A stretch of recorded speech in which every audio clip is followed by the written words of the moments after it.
Today is a very special day. We are live from inside of Turning Point USA headquarters in a studio that I have many memories in. ALX and I were just reminiscing, actually, about how many memories we have in this building. My voice is shot. My throat is cracking right now. And we've been redlining for now a week. And we've never been more encouraged. Today is Friday, September 19th, 2025.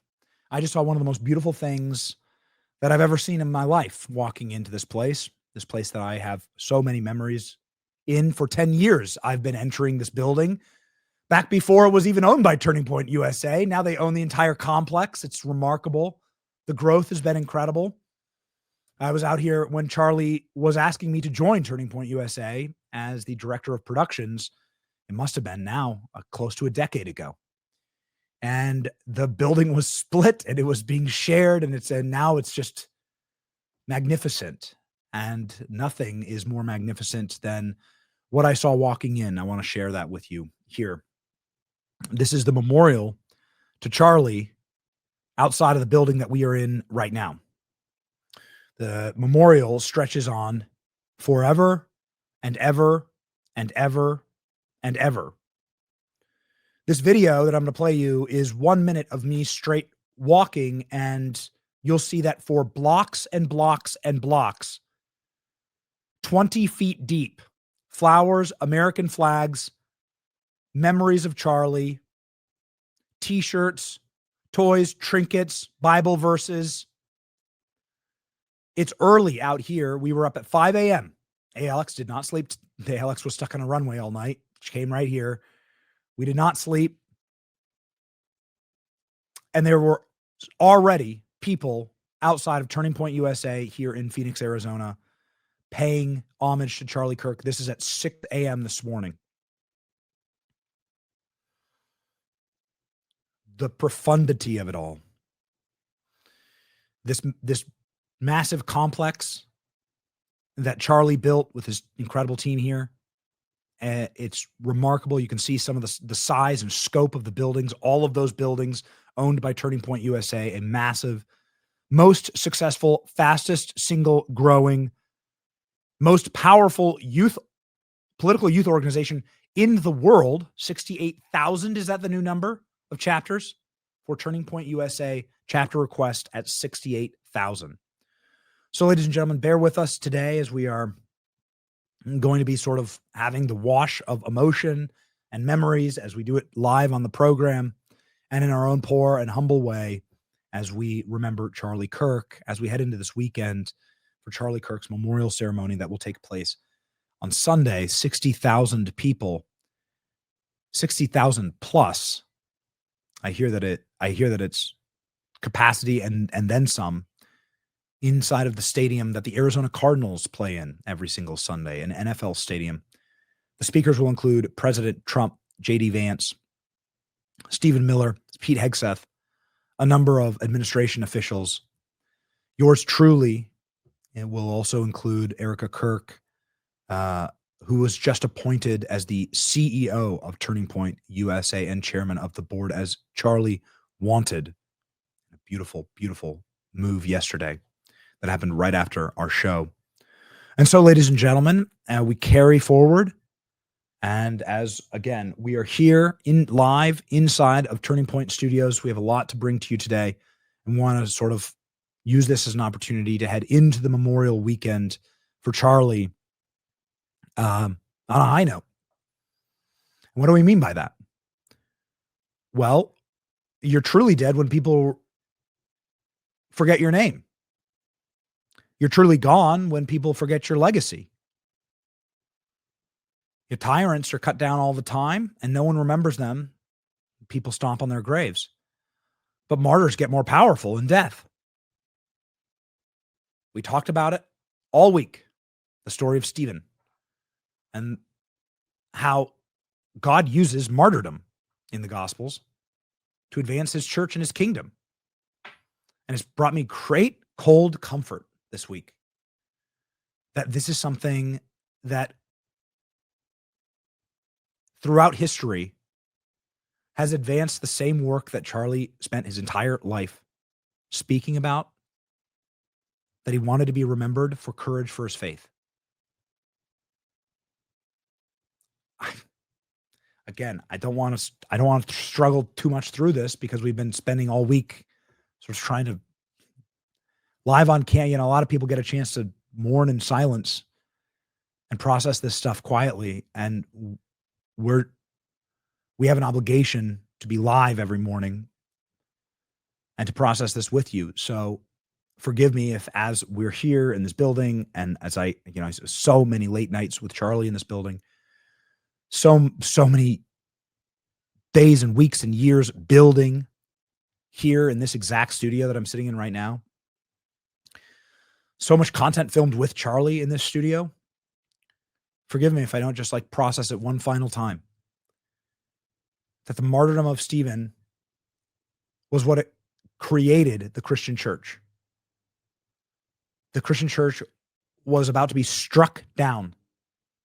It was about 200 believers sequestered and scared, living in attics and in hiding in Jerusalem, not being bold, not speaking the truth, not heading out into the world in order to fight and advance the kingdom.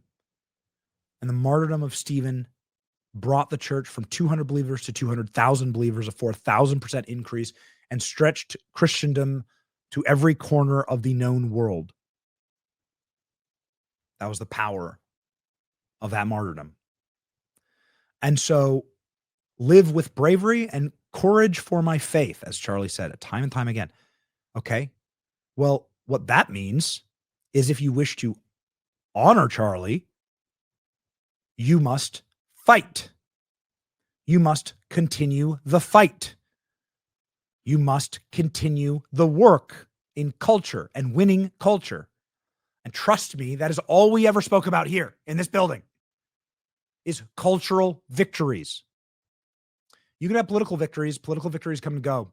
Cultural victories are lasting. It is why the left is fighting so frothing at the mouth rabidly over this Jimmy Kimmel issue here, because we struck deep into the blackened heart of Hollywood, the diseased temples of Hollywood. We plucked out a high priest of those diseased temples. We proved that the left has no more cultural power, that they are unsafe even there in those sunken sanctuaries. It was deep behind enemy lines. It was a consequence.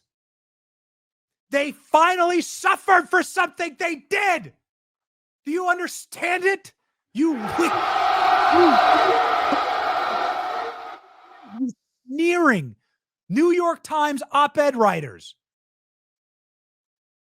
You limp-wristed, limp-dicked George W. Bush holdovers.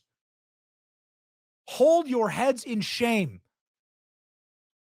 You navel gazers, sitting there picking the lint out every morning, whimpering and whining, praying that Barack Obama will pat you on the head and that NBC will book you on their Sunday show.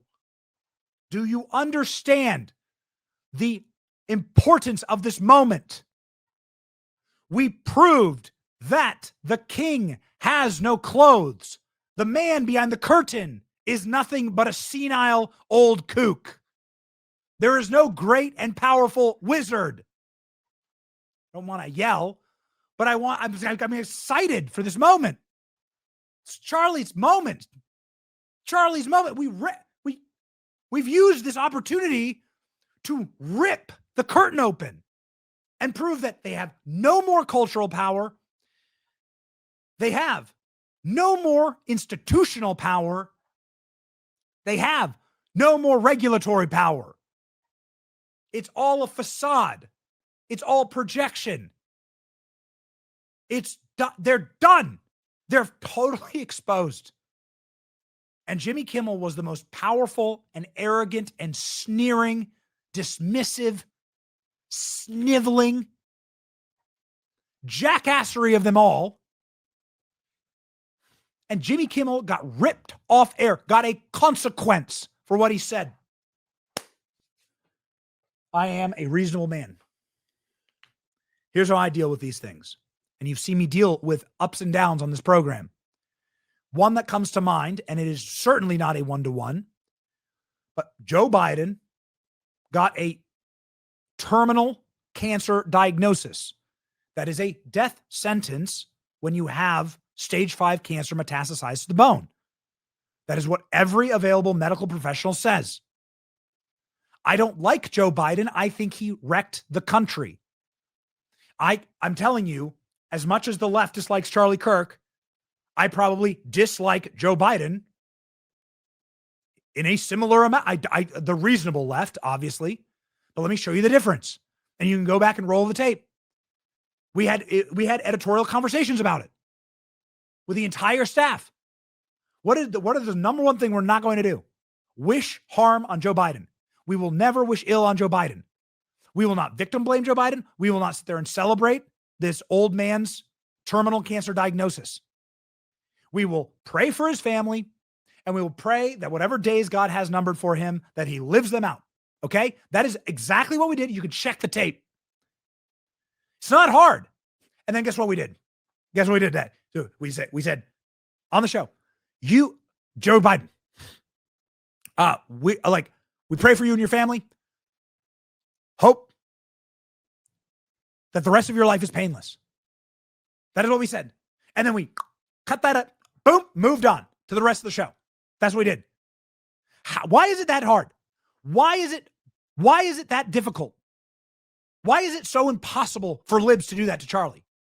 Have we asked that question? Why is it so impossible for libs to just say, you know what, Charlie? We pray for your family. What happened was abhorrent. We hope that your children and your wife live in memory of you. We are sending them prayers.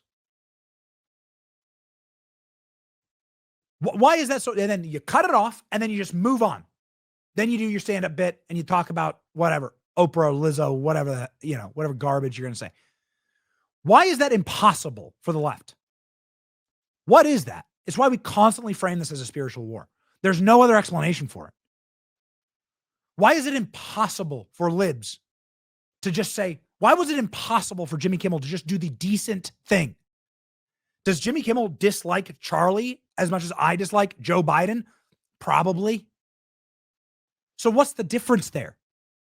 Well, I mean, basic human decency, a soul, a connection to our Lord and Savior, Jesus Christ, probably that's the difference. Jimmy Kimmel can't just wish him well. Had to go on his program and victim blame MAGA. Had to go on his program and say that Charlie had it coming. That's what you're saying. When you read the exact words that Jimmy Kimmel said, he said the MAGA gang trying to capitalize on Charlie's murder, trying to score political points. The MAGA gang trying to prove that the shooter was anything other than one of them. That's what he said.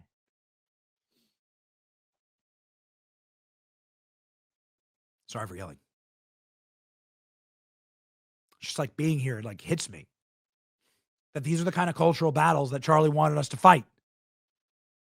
These are kind of moments where the left, who is in a spiral, a sick and demonic spiral, there's the only way you can explain it.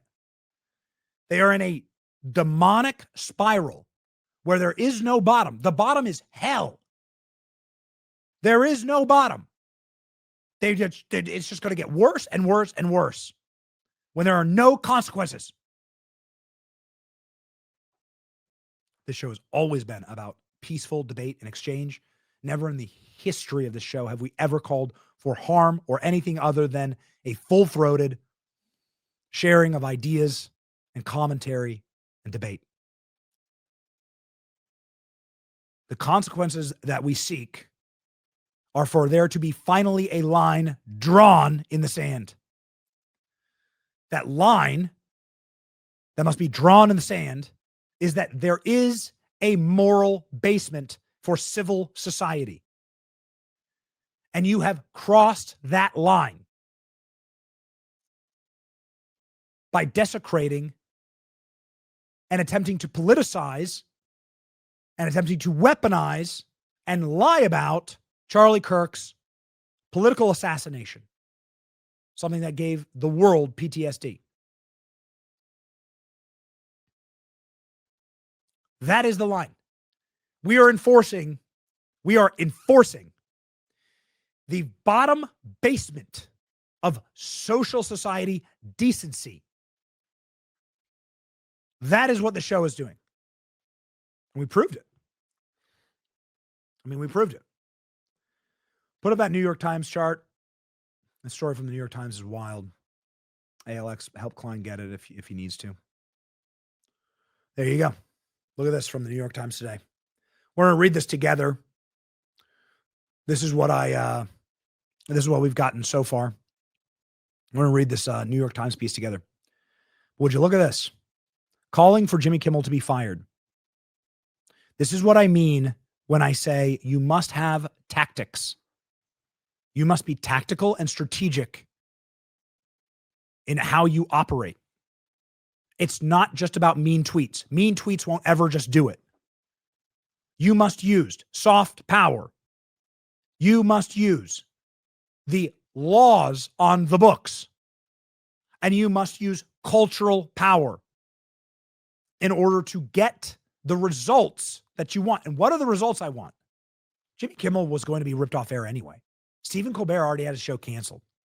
Stephen Colbert is a Frankenstein. He's a dead man walking. I always want to be careful with my words. Metaphorically, meaning his show was already canceled. Okay. It's a zombie show. That's probably the correct way to put it. He's a zombie show. His show's done. He's just serving out his contract. Jimmy Kimmel had far worse ratings than Stephen Colbert. Jimmy Kimmel was losing advertisers. Jimmy Kimmel's program was in wholesale collapse, and Jimmy Kimmel had already signaled in multiple interviews that this was going to be his last contract. He told that to the Los Angeles Times. Stephen Colbert has a zombie show. It's already canceled. Jimmy Kimmel, by every weight and measure, had a far worse show, losing far more money, and was on the road to cancellation. But in moments like this, it's not about canceling Jimmy Kimmel's show. It's about enforcing standards. I am fully in favor of everyone losing their jobs or getting kicked out of school who's mocking Charlie Kirk's death and celebrating it. This is hobgoblin behavior. A civil society, the basement of civil society standards should be, no, you don't celebrate the political assassinations and murders of people. Yes, when Joe Biden gets a terminal cancer diagnosis, you don't use that as an opportunity to dance on his grave. Yes, we are trying to establish a moral society. This is a country suited for good and moral people and those people alone. You do not want to descend into nihilism. That leads to sectarian violence. That leads to civil war. That leads to the full and total dehumanization of vast swaths of the country. No, you do not want that. And how do you get that? Enforcing of standards. You weak-ass Republicans. You sniveling New York Times op-ed writers. You get it by enforcing the standard that is unacceptable and indefensible. What Jimmy Kimmel said, and it is. We enforce those standards. And we did so through rule of law. Here we go. This is when we brought on Brendan Carr. You can see here the push to have Jimmy Kimmel's show taken off air, effectively dead. Effectively was completely collapsed. This is what I tell people. It's not enough to just do mean tweets. You must actually build something. You must actually be strategic. It's not enough to do mean tweets. Then FCC chairman appears on our show. Would you look at that? That's that little gray bar. Well, would you look at what happens next? What did that FCC chairman do? All he did was say that ABC has a broadcast license through the FCC. That is a very special license, non-applicable to Fox News or CNN or MSNBC or our streaming show. That broadcast license says that you must broadcast in the public interest. You must broadcast faithful and good information, true information. What Jimmy Kimmel said was not in the public interest. What Jimmy Kimmel said was incitement. What Jimmy Kimmel said was when the next left-wing, radicalized, Trantifa terrorist takes out another MAGA, is it going to be me next time, Jimmy? Who's next? When they rob children of their father, when they orphan someone's children, when the next left-wing troon widows someone's wife, steals another voice from the MAGA movement. Charlie Cook would have been president. I will never be president. Stole a president from our nation. That Jimmy Kimmel will defend you. That Jimmy Kimmel will whitewash that crime. That's what he's saying. It's encouraging of that. That is not in the public interest. So the FCC chairman comes on our show and says, yeah, this is clearly something that potentially deserves investigation. That's all he did. As far as I know, there has been zero regulatory action taken on Disney. It was simply establishing that you can't do this. What has been done here is indefensible, and it's wrong. And it's wrong based on the letter of the law. ABC News could immediately give up their broadcast license. If Jimmy Kimmel had a YouTube show, there'd be no ground to stand on. Sure, it sucks what he said. I hate it. But the best you can do is, bring public shame on them.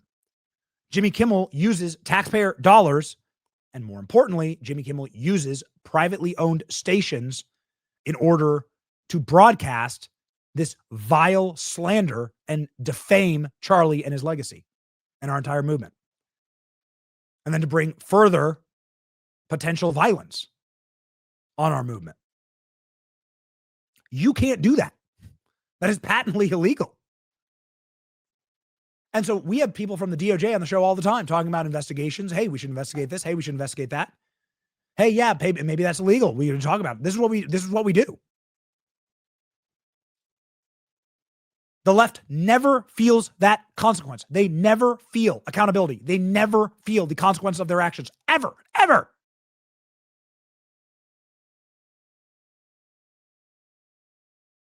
So I'm damn proud of it. The same libs, we put this up, man, it went berserker mode. Here's my take on this. How about you enforce your own societal standards?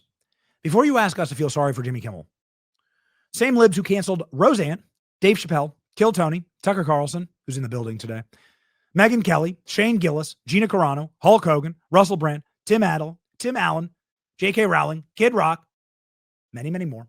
Same libs that shot Trump and Charlie now want us to weep for Jimmy Kimmel because he'll sit in a palace and be a multimillionaire for the rest of his life. Nope. Not going to do it. Not going to do it. Elon Musk shared this. I'm proud of that. Banged this one out from the from the plane with my 8-month-old baby sleeping in my lap. We're not going to do it. So, ladies and gentlemen, a message to all of the weak and feckless Republicans that constantly sneer and lecture and finger wag in these moments. Could you imagine? If the roles were reversed? Yes, we can imagine if the roles were reversed. Yes, my executive producer sitting right there, ALX, had his entire account deleted for nothing. We have the emails. It was directed by the federal government. Unlike the Jimmy Kimmel thing, where it's just the FCC chairman coming on our show and talking about the law and interpreting the law, they took zero regulatory action against Jimmy Kimmel. We have the documents that the federal government was targeting me specifically and Charlie. Go pull those up. Matt Taibbi sent them to us. They're in my DMs, ALX. This is great. I can talk to ALX like he's right here. This is amazing. This is great. And then for real accountability, we can actually pull them on stream. Great. Okay. Matt Taibbi, fantastic investigative reporter, sent me these bombshell documents that former CIA spooks had me and Charlie with the full weight of the federal government colluding to ban me and Charlie. He has the emails. We'll put them up on screen. You're going to sit there and bitch and cry and whimper and whinge and whine. I'm talking to you, Republicans. Barry Weiss, David French, David Frum. You weaklings. You know, it's amazing. All these people, they're all lapdogs of the left. All these people, it's all lapdog. They're all like sitting there, like, please love me, please pat me on the head. Please, please give me CBS News. Please give me a spot in the New York Times. They're sitting there sucking up to power because they are good little doggies. They never experience what we experience because we actually move culture and fight. There's constant, overwhelming threat to everything we are doing. Full deplatforming. Alex Jones, of course, is a great example of this. I should have added Alex Jones to that list. I don't know why I didn't. I'm sorry, Alex.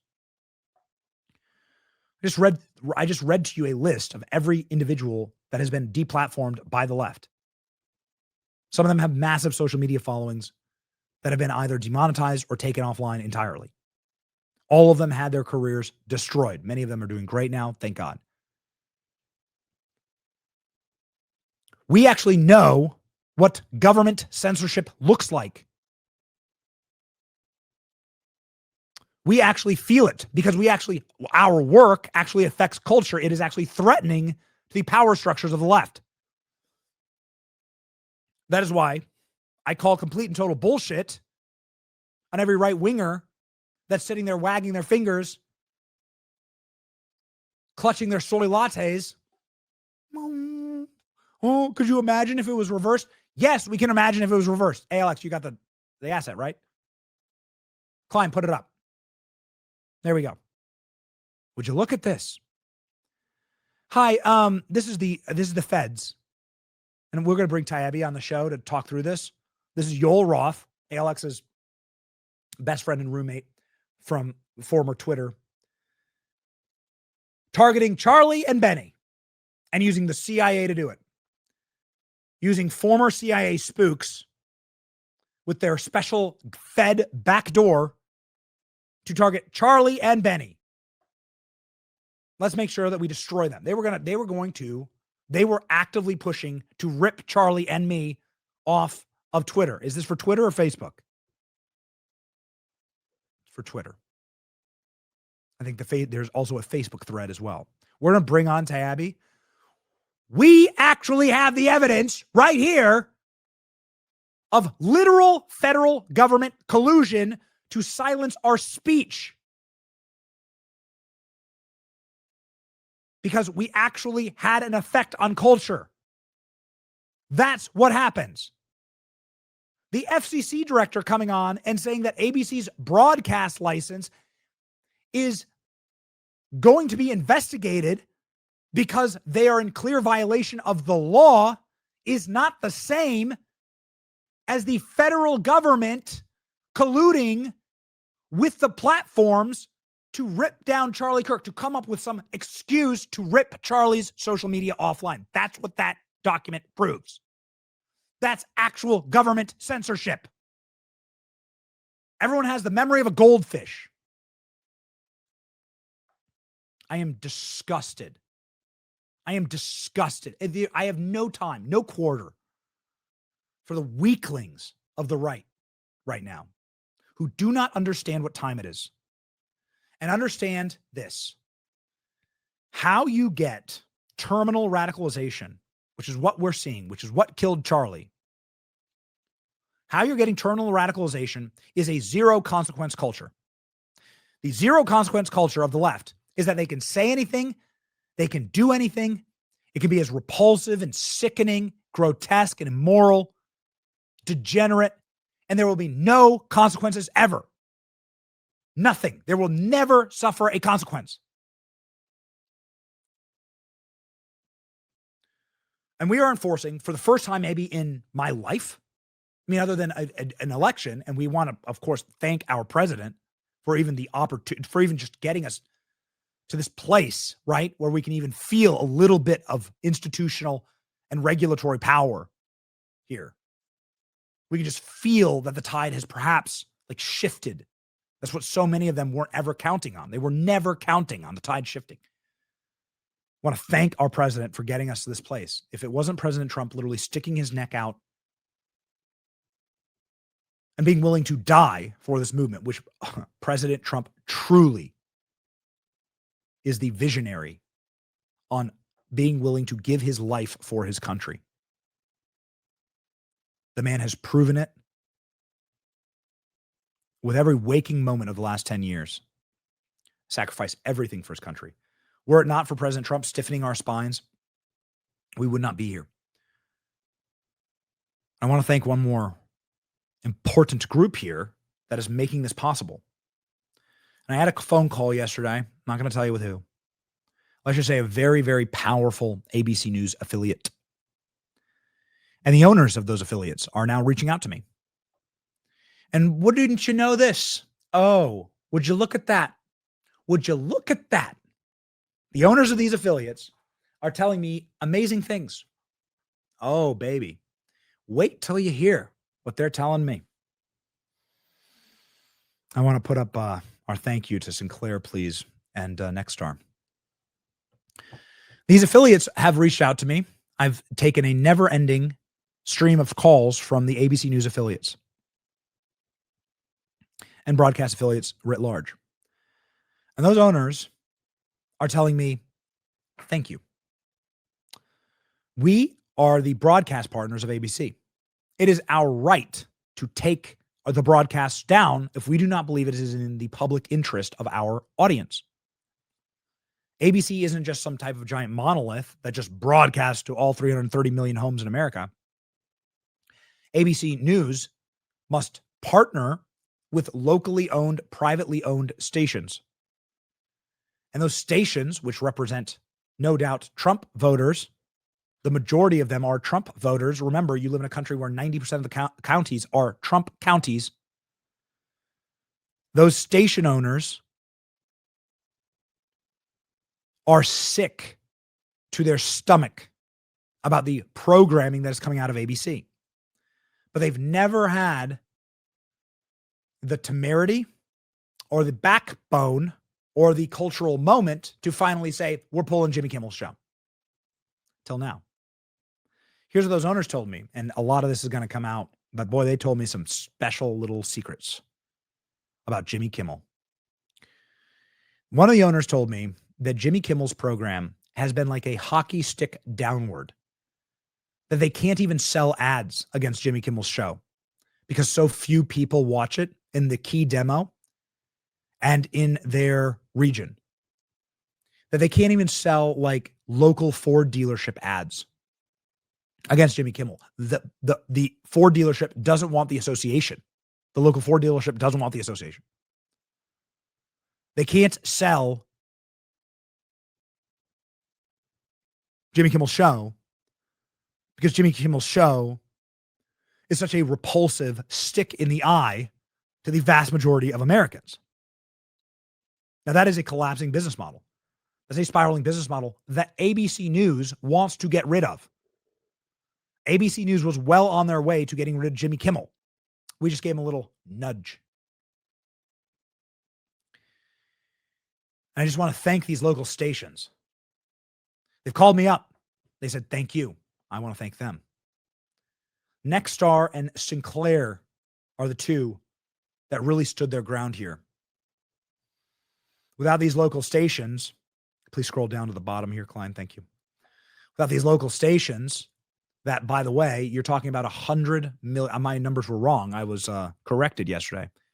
You're talking 100 million American homes. Well, Jimmy Kimmel, last we checked, gets 1 million viewers a night. 1 million viewers a night. Like any random video, a video of me walking down the street will do 1 million views. But kind of depending on what it is, you know? The video we posted outside of Charlie Kirk's memorial will do 1 million views. Believe that. Jimmy Kimmel gets just 1 million views a night. What about in the key demographic?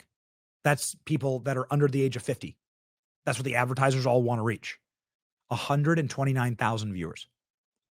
129,000 viewers in the key demographic. Dude, Jimmy Kimmel's show is a zombie show. It's an already broken, dead show. It doesn't work. It's gone.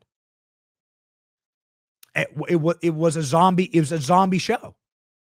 We didn't need any help. We just gave ABC probably cover to do what they wanted to do forever. And we finally gave the affiliates the backbone to stand up and say, F this.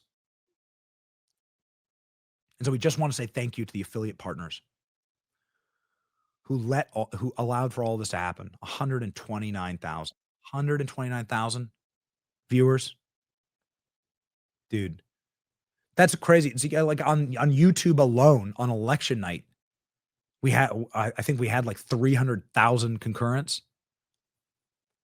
Like every single podcast that we do does more than that. And we're nowhere close to like the big,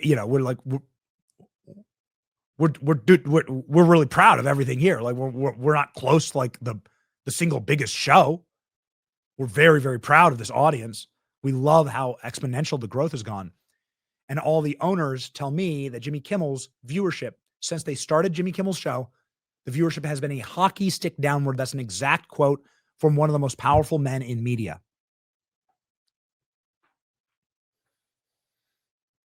So I didn't get much sleep last night. Forgive me for being a little gruff this morning.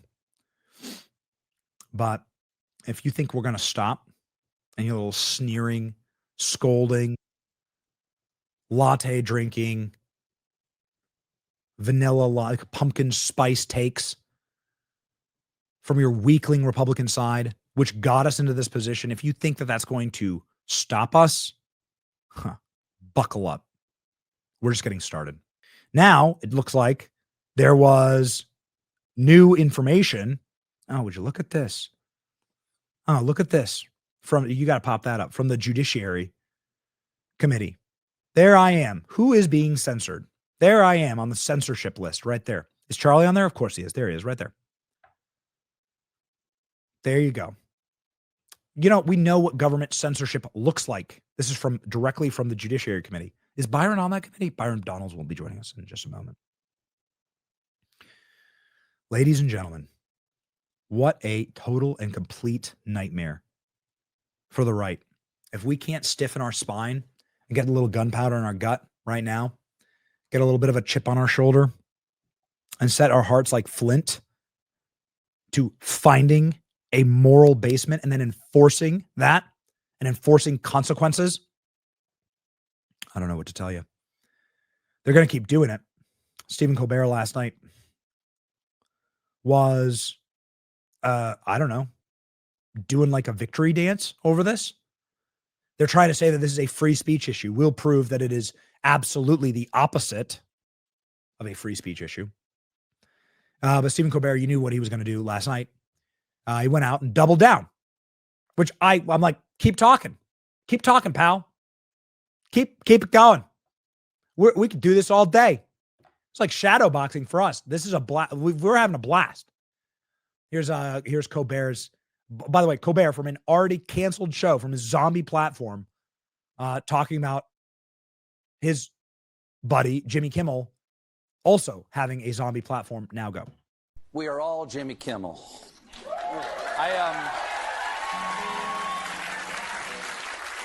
I still have a show, though, right? Okay, good. Yesterday, after threats from Trump's FCC chair, ABC yanked Kimmel off the air indefinitely. That is blatant censorship, And it always starts small. You know, remember like in week 1 of his presidency, Gulf of America. Call it Gulf of America. Sure, seems harmless, but with an autocrat, you cannot give an inch. And if ABC thinks...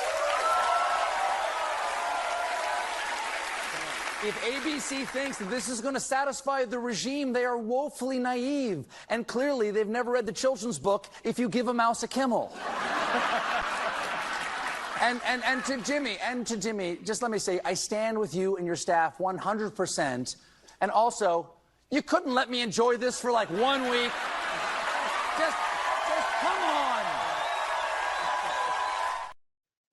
Oh, okay. So let's take on that commentary there. This is blatant censorship. Blatant censorship, says Stephen Colbert, who also, by the way, is broadcasting on CBS, which is, let's see, an FCC licensed broadcaster. Can run the same op on Stephen. Look forward to it, actually. What did the Wall Street Journal and the Hollywood Reporter break down yesterday? That this actually had nothing to do with the FCC. As much as we'd love to pat ourselves on the back, and we certainly accelerated the conversation about Jimmy Kimmel by doing that interview, this had nothing to do with the FCC. This has everything to do with Disney leadership knowing that Jimmy Kimmel's show sucks. Let's read. News. Disney's CEO Bob Iger and co-chairman Dana Walden made the decision to suspend Jimmy Kimmel's show after he planned to double down and go after Charlie Kirk again. I mean, at this point, you have to assume that the purpose of all of this is early retirement and a payout. At this point, there is no other assumption that they want this to happen. Jimmy Kimmel planned to double down and go on camera, defend his lie that MAGA voters killed Charlie Kirk, rather than kowtow to outrage, rather than have a standard of moral decency applied to him, which is so simple, by the way. This is unbelievable. This is how you know that it's a spiritual war. The simple standard is this. Hey, like, let me do this. I never have a script. I never write any, but like decent writer. Okay. Let me write this for you, Jimmy. I'm not in the SAG guild, but I can do a little writing for you. Here we go. Here's your script for the night. We abhor all political violence. We are very sorry for the loss that the Kirk family is experiencing right now, and we pray for them. We disavow all political violence. The end. Boom. That's it. Applause line. Move on. That's it. It's impossible for these goblins to do this because their souls are broken. Pray for them. Here we go. Jimmy Kimmel's show planned to double down on the lie that MAGA voters killed Charlie Kirk rather than kowtow to the outrage. Hollywood Reporter reports they yanked him because they thought that it would fan the flames. Oh, yes. Oh, yes, it would. Nexstar and Sinclair affiliates dropped him, so they already knew that was going to happen. The advertisers' calls began to roll in, and then the big affiliate conglomerates, Nexstar and Sinclair, threatened to preempt the show. That's saying they won't air it, right? They're going to exercise their right to not air it. This market reaction, not tied to the FCC chair at all. Kimmel even planned to double down and not apologize after Disney employees saw their emails doxed, some even receiving death threats. 66 of roughly 200 affiliate stations said that they would drop Jimmy Kimmel. That's when Walden and Iger, these are the guys running Disney, said, you're done, you're done, you're done. You already get only 1 million viewers a night. What happens when a fourth of your stations get dropped?